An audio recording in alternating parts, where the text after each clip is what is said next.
tarde, boa noite, em qual horário você estiver assistindo. Eu sou a Dayana, eu sou PEC de Tecnologia da Diretoria de Ensino Sul 2. Bom dia, boa tarde, boa noite, eu sou a Ellen, PEC de Língua Portuguesa da Diretoria de Ensino Sul 2. Então sejam muito bem-vindas, bem-vindos. É um momento muito especial para nós podermos estar em contato direto com a escola, com os professores e com as professoras. Isso nos deixa muito contente. Então, nosso assunto de hoje é um assunto ao qual eu não posso fugir. A gente vai falar de tecnologia. A gente vai falar de tecnologia e de seu uso pedagógico, intencional nas suas aulas. Porque vocês lembram, né, que a gente precisou usar muito a tecnologia um tempo atrás. E agora, como ficou esse ponto? Vamos descobrir nessa formação. Mas antes, nós temos um outro momento.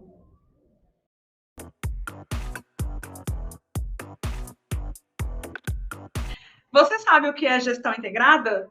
A gestão integrada, ela visa a melhoria contínua da qualidade do aprendizado por meio da implementação de ações e métodos, né, nas escolas, na diretoria de ensino e no órgão central. Esse método, ele é muito interessante para as escolas, para a gente conseguir entender quais os principais problemas que a escola enfrenta em termos de aprendizagem, em termos de convivência, de uso de tecnologias, identificar quais são os problemas e quais ações podem ser executadas para a gente avançar nesses problemas. Então, a gente usa o método, a gente identifica um problema, a gente desconstrói esse problema para tentar entender onde está a causa raiz, a gente elabora um plano para solucionar esse problema e acompanha esse plano com reuniões periódicas para poder ver se está tudo correndo como planejado e se não está, melhorar, corrigir os rumos. E essa reunião está acontecendo nas escolas aí desde a semana passada, na verdade, até o dia 12. A escola de vocês vai agendar um dia e vai convidar alguns professores para participar desse momento tão importante. E, Dai, só para completar sua fala, esse momento ele é construído na escola através de um passo a passo. Desse passo a passo aí que está mostrando na tela de vocês. Na verdade, são 8 passos, né? Mas de início se começa com 4, todos que estão em azul, tá bom? Olha que legal. Gente, esse plano da gestão integrada, ele é o que vocês conheciam como MMR, quem lembra? Todo mundo lembra desse nome MMR. Hoje, por que nós chamamos de gestão integrada? Porque é um método que pensa em mais de uma dimensão. Nós não estamos só falando da dimensão pedagógica e de aprendizagem. A gestão integrada, ela abarca a gestão tecnológica, a gestão pedagógica e, muito importante, mais do que nunca, a gestão de convivência. Exatamente. E aí, pensando nisso, né, e tentando estruturar o que isso tem a ver com o que nós vamos falar mais adiante. Tem tudo a ver. Então, por isso que nós fizemos esse chamado antes do Gestão Integrada. E vocês também vão ser super convidados para as reuniões de N3 que vão estar acontecendo nesse período. Alguns, tá? Pouquinhos, mas vão ser convidados. Então, para vocês já saberem, quando o gestor da sua escola te convidar para a reunião de N3, você já está por dentro do que é. E a ideia, né, pensando já nos outros anos, pensando nos anos anteriores, é tentar fazer todos de dentro da escola, toda a comunidade, entender sobre a N3, né, entender sobre esse processo de gestão integrada, porque às vezes a gente percebe que, de repente, o professor que é de outra disciplina, além do português e de matemática, ele às vezes não é convidado para essa reunião, aliás, na maioria das vezes. Né? E a ideia é fazer com que todos compreendam este processo, porque todo mundo faz parte. Mesmo que não tão evidente, mas faz parte, né? Assim como todos os outros, tá? Então, a nossa intenção é fazer com que toda a comunidade escolar passe a entender mais sobre gestão integrada. Obrigada pela atenção nesses minutos sobre isso. Agora, vamos aos objetivos da nossa formação de hoje. Gente, então, os coordenadores, os CGPs, eles já devem ter contado para vocês que eles estiveram na diretoria para uma formação de tecnologia. Foi com nós duas. Nós duas falamos de uso de tecnologia e gamificação. E é mais ou menos o que a gente vai falar com vocês hoje. A gente vai falar com vocês sobre como a gente trabalha, como a gente passa a perceber o trabalho pós-ensino remoto com tanto de tecnologia que a gente tem. E agora nós iremos fazer uma reflexão inicial, e seria, no caso, através de um vídeo, que aí vai ficar como lição de casa para os CGPs replicarem na escola de vocês. A gente vai mandar para eles o vídeo, viu? Para eles mandarem para vocês. Ela e cobra o CGP de vocês. Ó, cadê meu vídeo da TPC? Isso, e aí por quê? Porque tudo é conversado, tudo é linkado, então, assim, o que vocês estão fazendo aqui, assistindo aqui, o CGP, ele sabe também, né? Então, esse vídeo fica como lição de casa para os CGPs, e aí a gente vai mandar um vídeo para eles, tá? E aí, em um próximo momento, a gente vai conversar um pouquinho sobre o vídeo, e, claro, vocês vão conversar também durante as ATPCs. Então, gente, nesse vídeo, vocês devem ter visto aí umas pessoas colando uns post-its. Vocês deram pausa nesse vídeo do YouTube, vocês acabaram de dar pausa, foram lá, pediram para o CGP o vídeo, mandaram a mensagem, eles já tinham te mandado, vocês já assistiram, ó. Acompanha o nosso raciocínio, deu uma pausa. Não espera o ATPC. Não espera Estamos acabar. dando a dica. Então, dá a pausa. Voltando da pausa, no vídeo vocês viram algumas pessoas colando uns post-its, parecia uma competição, em que sempre ia um, colava um post-it, e o próximo que vinha pulava mais alto, colava mais alto. Eli, por que será que essa pessoa colava mais alto? Será que porque a meta não foi estabelecida? Aonde que tinha que colar o post-it? Será que foi conversado, né? Que foi acordado? E aí, se não foi, a ideia é que cada um coloque o post-it onde conseguir. E aí, quando a primeira pessoa coloca o post-it, eles passam a ter um referencial, não é isso? Eles sempre pensam em quem que eles vão ultrapassar. Eles começam a ultrapassar um ao outro. E aí a gente pensa na importância de ter uma meta estabelecida, de saber o que eu quero fazer, né? E aí, Dai, a primeira pessoa, ela corre, coloca o post-it, mas ela não tem referência. Ela só coloca, né? E aí, a próxima que vem atrás, ela tem a referência do anterior. E aí, ela vai colocar mais para cima. E o outro mais para cima e mais para cima. Um dia, nós vamos fazer essa dinâmica com vocês aqui na DE. Quem vier para a escolinha OT de Tecnologia de Língua Portuguesa já se prepara, já vem com a roupa leve. Porque a dinâmica vai ser essa. Mas, gente, por que isso? A gente precisa pensar um pouquinho sobre o quanto ter meta, saber onde a gente quer chegar. Lembra da Alice no País das Maravilhas? Se você não sabe para onde está indo, qualquer caminho serve. Não, para a gente não serve qualquer caminho, a gente quer o caminho certo para onde a gente sabe que a gente está indo. Então, se a gente tem metas definidas, isso nos ajuda a tomar decisões mais assertivas, com base em evidências, não a partir do que a gente acha, mas a partir do que a gente está vendo. Ter uma visão sistêmica da realidade, trabalhar com metas, faz com que a gente conheça a nossa realidade e antecipe desafios.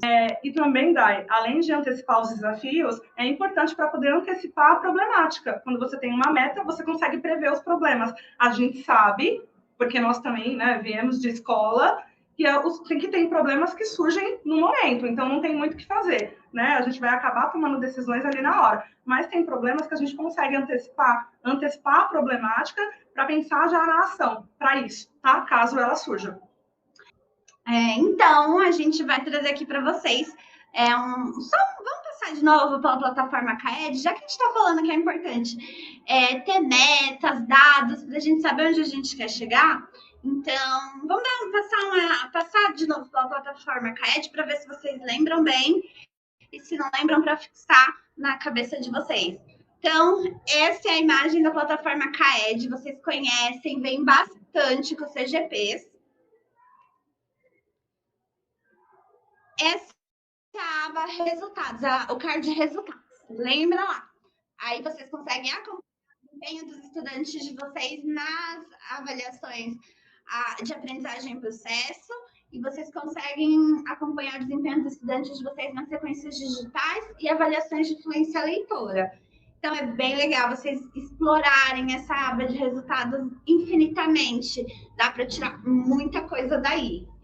E aí, gente, quando vocês entram ali em avaliações, vocês vão ver essa tela aqui. Nessa tela, vocês têm a escolha do tipo de avaliação, né, que você quer acompanhar, se a AP do primeiro bimestre, a AP do segundo bimestre, a taxa de participação da sua unidade escolar, a média de itens respondidos, o percentual de acertos dos seus estudantes no teste e a distribuição deles por categoria de desempenho. Lembrando, essa categoria de desempenho é uma métrica da plataforma CAED, não é a mesma métrica do boletim SARESP, mas é bem interessante, é uma métrica que vai nos ajudar muito. E, Dai, assim, só para completar, vocês vão perceber que na taxa de participação, na média de itens respondidos e no percentual, tem sempre dois números, o de cima e o de baixo, né? Tem que lembrar que de baixo é sempre a média da rede, daquela escola. Então, vocês vão perceber que a taxa de participação, por exemplo, dessa escola X é 80%, mas a média da rede era 71%, tá? E aí, isso pode vir abaixo ou acima, tá bom?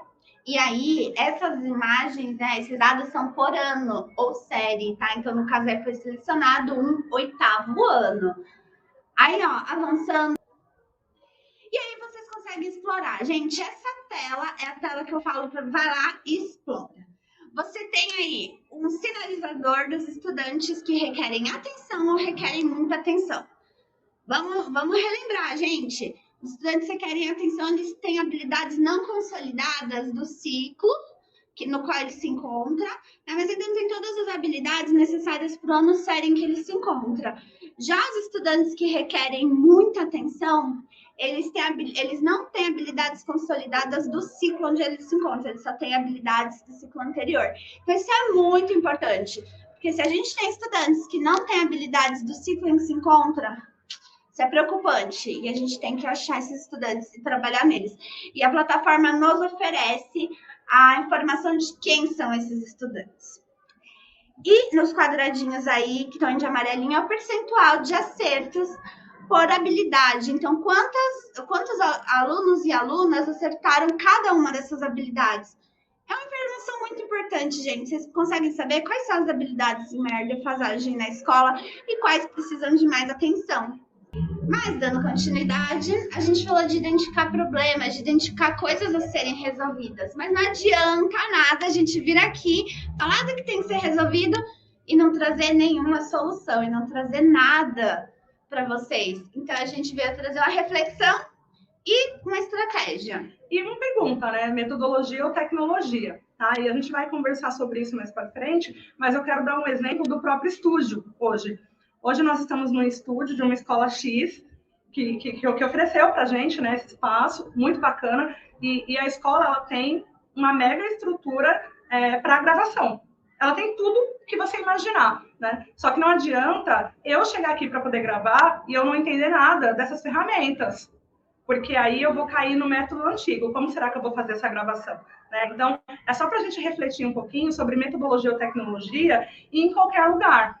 Eu tenho toda a tecnologia aqui. Se eu não souber usar, eu não consigo aderir a uma metodologia nova, né? Eu não consigo fazer algo novo. Eu vou ficar no mais do mesmo. E aí o CGP de vocês também vai ver um videozinho com vocês, e aí fica a lição de casa sobre isso, tá? Mas aí vocês discutem em ATPC e depois a gente conversa com eles, tá bom? Então, gente, pensando aqui, não adianta a gente ter toda a tecnologia do mundo se nós não soubermos o que fazer com elas. Isso nos remete ao nosso momento que a gente estava lá fazendo nossas aulas de casa. Nesse momento a gente aprendeu muita coisa. Nesse momento a gente aprendeu a usar ferramentas de videoaula, fazer transmissão ao vivo. A gente aprendeu a utilizar jogos, ferramentas de game. A gente aprendeu a utilizar ferramentas de formulário, de documentos. A gente aprendeu um monte de coisa. Mas e aí? O que a gente traz disso para o momento agora que a gente está presencial? A gente vai esquecer aquele Google Forms que a gente usava? Ou a gente vai esquecer aquele Kahoot que a gente descobriu na época? Não, a gente não pode esquecer isso. E até mesmo as adaptações que nós fizemos na época, porque nós estávamos trabalhando de casa, adaptamos a nossa casa em questão de horas, né? Porque eu lembro que foi todo mundo para casa em um determinado dia, em um determinado horário, né, Dai? E aí a gente teve que adaptar o espaço que a gente não tinha, né? O filho que, de repente, veio para casa e não podia também mais ficar na escola, os cachorros, os gatos, os vizinhos, o barulho, o tripé que a gente não tinha para poder, de repente, pendurar um celular, o computador que não era tão bom, sabe? Dividir o espaço com os filhos, com companheiro ou companheira, enfim. Né? Se adaptar, né? E se adaptar é utilizar a tecnologia também, né? Você pensar, né, sobre novas metodologias, tá? Então, não podemos esquecer isso, tá? Essa adaptação que nós fizemos para poder gravar aquela aula, né? Você estava gravando aquela aula, passava seu filho atrás, passava um cachorro latindo, o vizinho passava o carro do gás, o carro do ovo, o carro do ovo, e os alunos morriam de rir. Ah, gente, então, eu fiz live com o carro do ovo gritando. E depois de um momento ficou tudo bem. Chegou um ponto que a gente nem ligava mais pro gás. Porque era normal, virou normal. As marteladas do vizinho virou uma coisa normal a certo ponto. E na verdade ficava anormal quando você tinha silêncio em casa, né? Como assim essa pessoa não tem ninguém em casa e tá um silêncio? Porque a casa, ela tem vida, né? Então, assim, estar em casa e ter que adaptar a sua casa para um ambiente de trabalho faz com que isso aconteça, que aconteçam as coisas. E que bom, né? Porque tem vida nisso. Mas aí a gente voltou, agora trabalhamos todas trabalhamos presencialmente. E aí a gente se depara com esse momento em que antes a gente falou muito de ensino híbrido, né? Se falava ensino híbrido quando os alunos faziam rodízio. E aí a gente conversou bastante com os CGPs, né? Que isso, na verdade, era trabalhar em duas modalidades de ensino. A gente estava na modalidade presencial e na modalidade remota. Mas a gente refletiu muito como agora, de fato, a gente está conseguindo consolidar uma prática em que nós estejamos presencial na escola, utilizando ferramentas digitais, utilizando ferramentas online, até ferramentas desplugadas, utilizando ferramentas de tecnologia. A gente está trazendo tecnologia para a nossa sala de aula presencial. Agora a gente está hibridizando o nosso ensino com uma característica muito nossa, que não vem de nenhum modelo internacional, uma característica nossa que a gente está dando tom. E a gente veio conversar sobre quais passos podem ser legais para fazer isso. E a gente trouxe ideias também. Aí a gente vai falar um pouquinho de taxa de aprendizagem. É sempre bom, né? Olha, pensa aí, se você está assistindo coletivamente essa TPC, responda essa pergunta aí entre vocês, né? Veja as expressões dos colegas, ou pensa só reflita com você mesmo, né? A pergunta é, como que você aprendeu a mexer no computador? E como que você aprendeu a mexer no computador? Eu aprendi a mexer no computador num curso de informática. Nesse curso eu tinha um manual que eu ia e estudava. Eu tinha um professor que falava para mim sobre... E aí eu tinha o computador na minha frente e ia mexer no computador.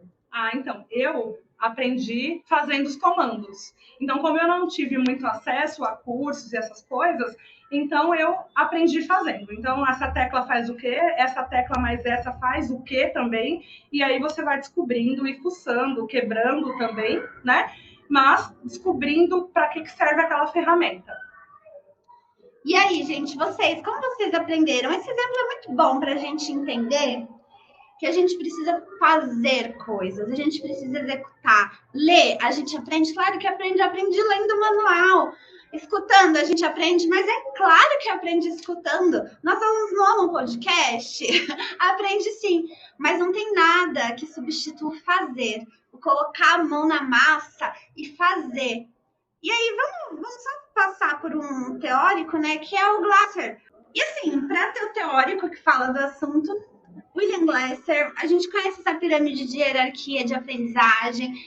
Ele vai defender essa ideia de que a gente aprende parcialmente quando a gente lê, quando a gente ouve, e à medida que a gente vai agregando instrumentos para a nossa aprendizagem, diversidade para essa aprendizagem, a gente aprende mais fazendo.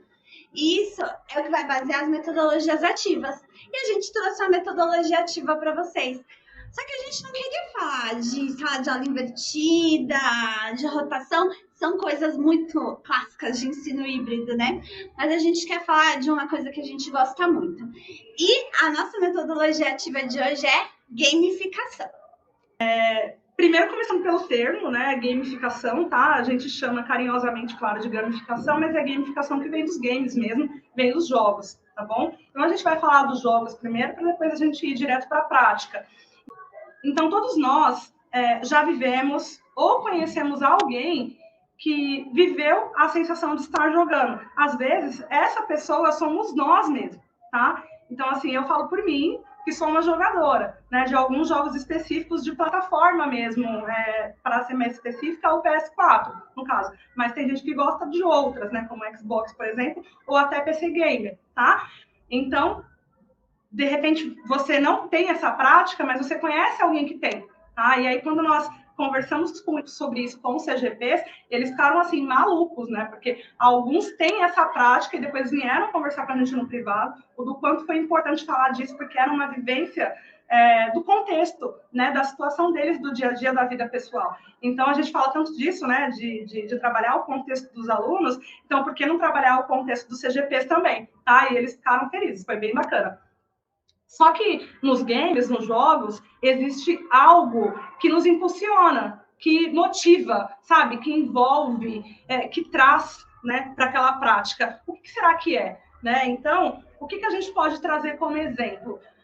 Primeiro, a ideia de superação, né? Porque você sempre vai passando ali de fase, você sempre vai ganhando alguma coisa, e não importa se é um jogo digital, ou se é um jogo de tabuleiro, ou se ele é uma amarelinha que está na rua, tá? Isso não importa, não importa o tipo de jogo. Aqui a gente está falando no geral, né? O que eu falei antes são exemplos, mas falando de uma forma mais geral, todos, na maioria das vezes, vão dar essa ideia de superação, alguns de trabalho em equipe e de vibrar aí com os pontos ganhos, digamos assim, ou aquilo que se ganha praticando aquele jogo, né? Fazendo aquele jogo, jogando, tá? Os jogos, gente, eles não são simples brincadeiras, tá? Então, tem gente que trabalha com isso, tem gente que usa isso também para desestressar, só para brincar, mas tem gente que usa isso para ganhar dinheiro, por exemplo, tá? E a gente conhece muitos jovens assim, tá bom? E até pessoas mais velhas, né? O jogo, apesar, né, de ser um recurso financeiro hoje em dia, das pessoas trabalharem com isso, ele sempre vai ter essa ideia de liberdade, de desestressar, sabe? De deixar as pessoas mais calmas, né? Para você relaxar um pouco. Gente, assim, uma coisa que eu gosto sempre de falar é que todo mundo joga ou já jogou. E não olha pro lado e fala assim, não, eu nunca joguei. Gente, a gente gosta de dominó, gosta de baralho, amarelinha.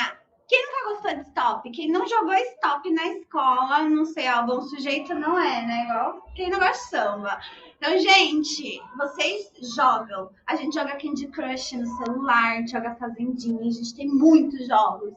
Então, assim, sensações que causam pelos jogos, todo mundo já experimentou. Você já experimentou.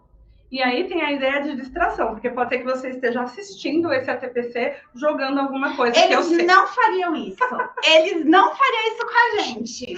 E para mexer com as emoções, os jogos também eles têm outra característica que são as regras, né? As regras que servem para ser seguidas para você chegar num objetivo, tá? Então, por conta dessas regras, vai mexer também, dessa organização interna, vai mexer muito com as emoções, tá? Nenhum jogo não tem regra, tá? Todos, né, têm esse propósito de organização interna, tá bom? E pensando nisso tudo que a gente conversou agora, a gente vai ver o que é de fato a gamificação, a diferença, né, da gamificação para um jogo, bem brevemente, tá? E como que a gente aplica, tá bom? Gente, assim, gamificação não é só pegar aquele jogo que você gosta e levar para os estudantes jogarem na sala de aula. Não, isso é entreter, isso é dar diversão. Agora vamos falar do que é gamificação, que é realmente usar intencionalmente elementos de jogos nas nossas aulas. Isso, aí você vai construir 2 quadros na sua cabeça e você vai colocar em um deles o que você acha que é a gamificação, e depois que terminar o ATPC, né, a ATPC, você completa o outro quadro e compara para ver se você tem a mesma visão, tá bom? Bom, Então, gamificação é quando a gente utiliza os elementos do jogo, eu vou chamar de ingredientes, eu gosto dessa palavra. Quando você usa os ingredientes daquele jogo, é como se fossem os ingredientes de uma receita culinária, para utilizar em contextos da vida real, tá? Então, você pega alguns elementos que o jogo oferece e utiliza na sua prática de sala de aula. Por exemplo, você pega a narrativa de um jogo para poder utilizar ali em um texto que você está trabalhando ou desenvolvendo uma habilidade, tá? Feedback, cooperação, pontuação, né? É algo que a gente costuma fazer muito, que é aquela questão da recompensa. Então, tudo isso são características ou elementos, ingredientes dos jogos. Então, assim, não é usar o jogo em si. Você pode também, desde que tenha um propósito, claro. Mas não é usar o jogo. Eu levo o jogo e deixo ele jogar lá. Não é isso que a gente está falando. É pegar as características desse jogo X e levar para a minha prática em sala de aula. O que eu posso utilizar disso aqui na minha prática? Então, nós trouxemos 2 roteiros, tá? Esses roteiros foram produzidos por mim em uma determinada época. Então, eu trouxe 2 jogos, tá? Primeiro é o Red Dead, ele fala de um mundo de faroeste. Então, se vocês não conhecem esse jogo, vocês podem perguntar para os alunos de vocês, para os filhos, tá? Para as pessoas de casa, alguém vai conhecer, tá bom? Então, eu peguei a narrativa. A narrativa ela é muito envolvente, né? Que conta a história de um personagem principal ali envolvido nesse mundo.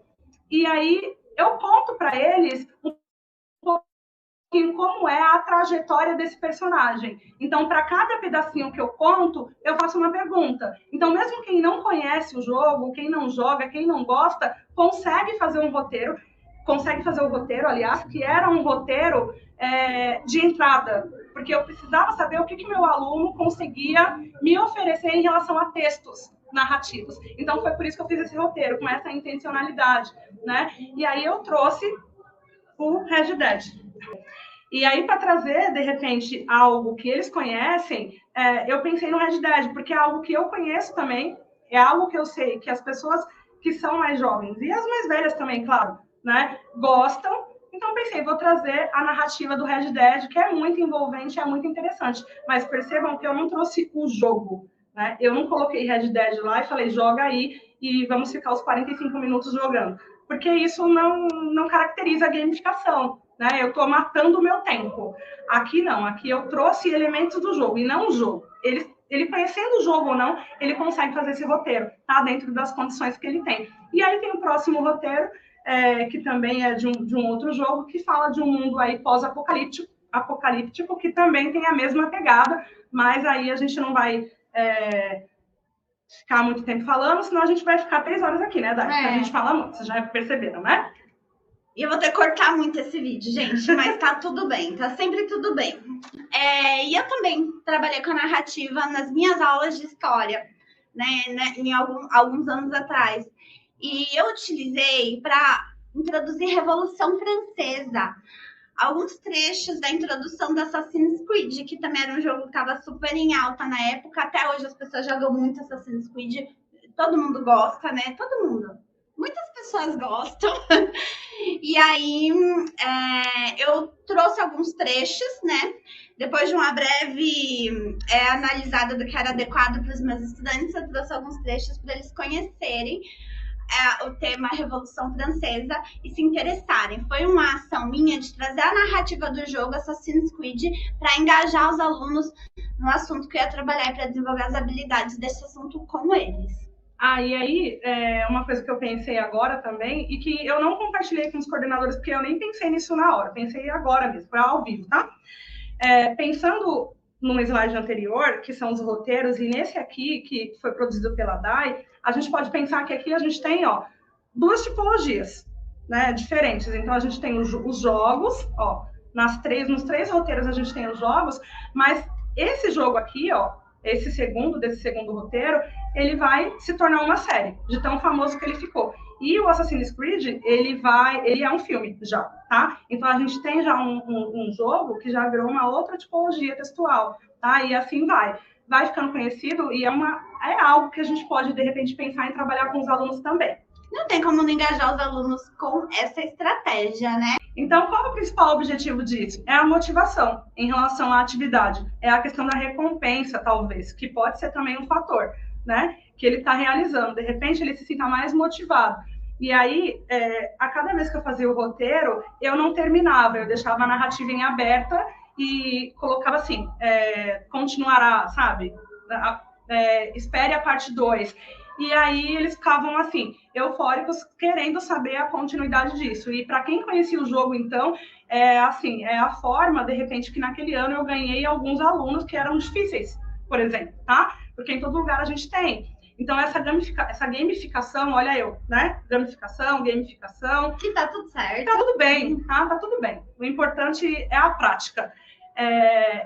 A gente vai usar muito a estética, a estrutura, a forma de raciocinar que está presente nos jogos, nos games, né? As pessoas precisam pensar o tempo todo, rapidamente, tomar decisões, ler, às vezes, muitas coisas que o jogo oferece para você antes de tomar certas decisões com os personagens. Então, assim, resolver esses problemas, né? Talvez isso torne interessante, tá? Torne a atividade mais interessante. Essas estratégias que o game oferece de resolver problemas, trazer para a sala de aula, né? E aí torne a prática um pouco mais atrativa, tá? Vamos listar, Ellen, quais são os elementos dos jogos que a gente encontra? Vamos sim. Então, você falou de narrativa, falou de recompensa, o que mais tem? Mas a gente tem outras coisas, como os pontos, os níveis, os rankings, o que mais? Desafios, missões, medalhas, conquistas, integração, os loops de engajamento, o XP, né? Eu lembro que meu irmão falava para mim, olha, andar com cachorro não ganha XP, desse jeito. E eu sei, eu entendo, porque não ganha mesmo. XP é pontuação, né? Você não aumenta a sua trajetória com o personagem, sabe? Você não tem novos ganhos. E ele tá certo, né? Dentro do mundo dele, isso é importante. Feedback, regras, a narrativa, que é o que faz eu comprar um jogo, é a narrativa, gente. Antes eu vou pesquisar lá o Red Dead, o que ele vai me oferecer de história, aí eu compro. O que o Assassin's Creed vai me oferecer de história, eu compro. Se eu ver que a história ela não é tão boa, eu não compro. Tá? Então, a narrativa, para mim, é um fator muito importante, entre outras coisas. Tem a questão do faseamento, né? Quando você faz fase na sua aula, cada coisa que o aluno alcança, ele avança para a próxima fase. Gente, isso é gamificação total. E eu vou deixar uma pergunta para vocês, para que vocês respondam nos comentários, tá? Não é para fazer com CGP essa, não. Eu quero que vocês pensem nas tarefas domésticas da casa de vocês. E quero que vocês pensem também na quantidade de pessoas que moram aí, tá bom? Na casa de vocês, porque eu tenho certeza que estão assistindo esse vídeo na escola, né, Dai? Com certeza, é na escola que é para assistir, né, gente? Isso.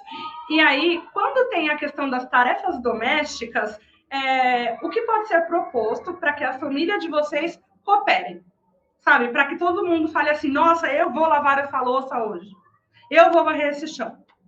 Né? O que vocês propõem, talvez, para os filhos de vocês? Então, será que é possível gamificar a casa de vocês? Se a gente está falando que dá para gamificar a aula de vocês, dá para gamificar a casa, dá para gamificar a família, gente, dá para gamificar tudo. Eu só quero dizer, né, para a gente poder encerrar, que a gamificação ela não é uma exclusividade do mundo digital, tá? Porque a gente está falando e parece que é só com plataformas digitais, né? E talvez vocês devem estar se questionando. Mas a estrutura, mais a internet, mais o computador que não tem, a gente sabe, né? A gente sabe. Porque a gente também estávamos no chão da sala de aula, né? E nós estamos ainda porque a escola não saiu da gente, a gente está sempre em alguma escola, tá? Como PEC, a gente está sempre em alguma escola fazendo alguma coisa. Então, a gente sabe dos problemas, tá? Mas a gamificação, ela não é exclusividade desse mundo digital, tá? Então, é possível você utilizar elementos dos jogos de forma manual. Então, através de cartazes, anotações, medalhas, troféus, sabe? Desenho em papel, a própria narrativa, que é a minha menina dos olhos, sabe? Pontuações. Então, assim, são coisas que você consegue utilizar, de repente, em um jogo da oralidade. Ó, CGPs, jogo da oralidade. A gente fez com vocês, façam com seus professores, tá? Para que eles consigam fazer com os estudantes em sala de aula. E aí, gente, para encerrar, a gente só precisa ressaltar que sempre tem pontos de atenção. A gente não está falando aqui que a estratégia é perfeita, não é. E tudo depende da forma como você conduz a estratégia. Então, a gente sabe que competitividade em excesso ela é muito prejudicial, ela é prejudicial para a convivência. Então, a gente tem que identificar turmas que não lidam bem com a competitividade, que tem problemas interpessoais. Nessas turmas, a gente não vai fazer ranking, a gente não vai fazer competição. Agora, a gente sabe que tem turmas que se motivam com ranking, que quem está lá embaixo quer chegar lá em cima, e eles começam a fazer mais e mais.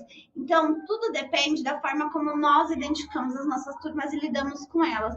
Cuidado, gamificação ela pode também dar muito errado se a gente não souber conduzir. Então, é uma estratégia maravilhosa, mas tem que ser muito bem pensada e dá trabalho.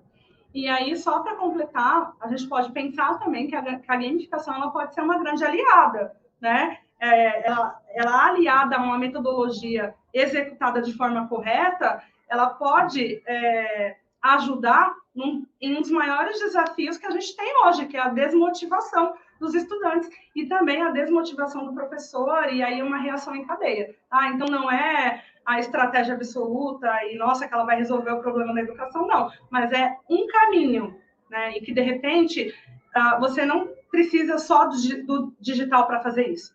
Né? Você também pode fazer de outras formas. E você pode fazer das duas formas também, tá? Então, é um caminho que a gente deixa aqui para que vocês, para que ajude vocês na prática. Então, gente, muito obrigada pelo tempo de atenção. A gente vai deixar aí um link de uma indicação de leitura sobre gamificação. Espero que vocês leiam e que ajude vocês. Então, obrigada. Esperamos que aí na escola esteja tudo correndo da melhor forma possível, mas nós estamos sempre nos colocando à disposição. Caso precisem de ajuda, liga no núcleo pedagógico. Nós estamos à disposição de vocês para ajudar. E logo menos a gente convoca vocês aqui para virem fazer formação com a gente lá na diretoria. E para fazer também aquela dinâmica que nós falamos no começo, porque eu não esqueci e não vou esquecer, tá? Então, fica o meu beijo, meu abraço para vocês. Se precisar de alguma coisa em relação ao que a gente falou, dá uma ligada no núcleo, porque a gente resolve, tá bom? Tchau, gente. Tchau, tchau.